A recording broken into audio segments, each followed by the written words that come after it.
Right, let's talk about skills first. When you talk about total talent management, the understanding of skills, I think, is a baseline that not many organisations have really nailed. You look at skills, you look at internal mobility, you look at all of those different channels, as you mentioned, right? You've got EOR, pre-identified payroll. You've got consultants, freelancers, independent contractors, temporary workers, outcome-based services, procurement, professional services, and it goes on. When you look at all of those channels and how skills are represented within those channels, whether it is outcome-based or otherwise, and I'd question a lot of the outcome-based SOWs that are out in a lot of businesses. They are delivered by staffing providers under T&M and wrapped in to a document to get around a hiring freeze or an onboarding problem or whatever it might be. But ultimately, when you look at skills and how some organisations have already moved along this path, and when you look at organisations with people and culture functions and how TA and HR are working together to look at skills, I think that's part of the game change for total talent management. It's no secret to say that over the last 5 years, staff augmentation or staffing spend has continued to go down in the majority of large, mature MSPs. Services procurement spend has gone up. Now, is that a balloon squeeze? Right? So using Teresa Carroll's analogy of the balloon animal, is that a squeeze? And those people are literally just running through tunnels and popping up under professional services, which is less visible, less managed, less controlled.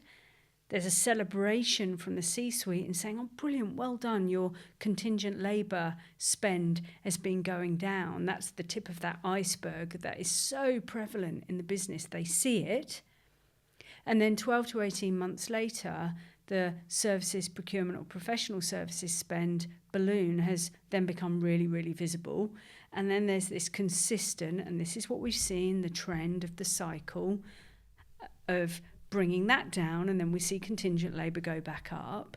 I think normalising and getting to correct classification of what is a services procurement piece of work, what is a valid and compliant SOW, who are those vendors, and some vendors can bridge the gap.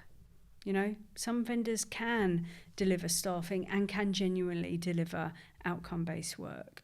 But oftentimes the unregulated spend of those SOWs valued below 500,000, for example, whether that be dollars or pounds or euros, that's a long, long tail of unmanaged spend that builds up to be a lot of money for organisations. So again, when you look at the skills and you look at who is being onboarded in that ecosystem, then I think we're missing a gap.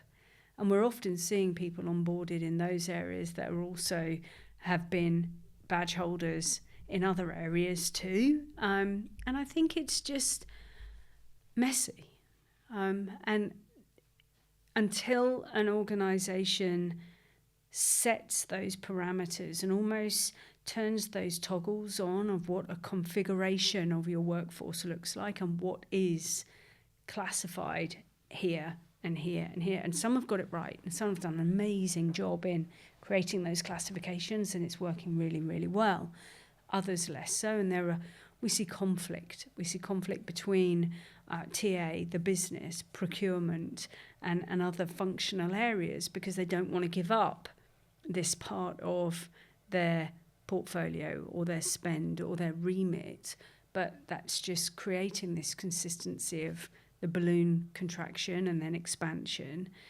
I know I've gone off tangent on your actual question, but I think it's connected in the broader scheme of things. I think at some point in the near future, with the advent of AI and how you guys are using it in your technology is really changing the game. And, you know, when you think about being AI first in some of those areas, I think that's really, really important. And again, keep driving back to the experience layer for everybody in the process. I find it really interesting when we talk about services procurement, people talk about the hiring manager. You're not a hiring manager. You're not hiring a person. No. You're buying a service. So it's the crux of the problem of misclassification being so ingrained in the DNA of how people procure or use or engage services that for me has got to be fixed. And misclassification shouldn't be underplayed. You know, when you're buying a service, but really what it is T&M, and you don't have those controls, it's creating risk for the business. Yeah, it's creating massive risk. And I think, you know, even just having the wrong type of terminology within a platform, we've certainly learned this as a dedicated services procurement system that only deals with that. If we use the wrong language, you just put off the procurement user, you put off the economic buyer, you put off those engagement managers, those buying managers who are used to going through a procurement process when they procure a service. Yeah. So I think it's critical. You know, I agree with you. It's there's a certain extent of it that's going to be a balloon squeeze, where headcount freezes, or the fact that I can actually just get services budget through over here as long as it's under 250k or whatever it might be, and miraculously every project turns out to be 249k. Yeah. Whether it's just that or whether it's actually a combination of that and the fact that there is a bit more of a shift towards outcomes, Yeah. where organisations are saying, I don't want a team of people working on the never never. I want to know what we're doing, how it ties in with the overarching strategy of the business or your department strategy within the overall strategy, what we're going to get out of it. And I want more of a fixed cost understanding of it, which is one way of doing things. It's not necessarily the right way. Yeah. It depends on the situation. It's horses for courses, as it always is with this sort of thing. So I think allowing those different work delivery channels to operate in the way that they're meant to is something that's going to really enable organisations to actually use them most effectively. Yeah. It takes on that misclassification issue, which is it is a big risk, and I think it's becoming a bigger and bigger risk. But it also ties into this just this kind of, you haven't got control over your spend, you haven't got control over what your people are doing. Now, you know, it depends culturally.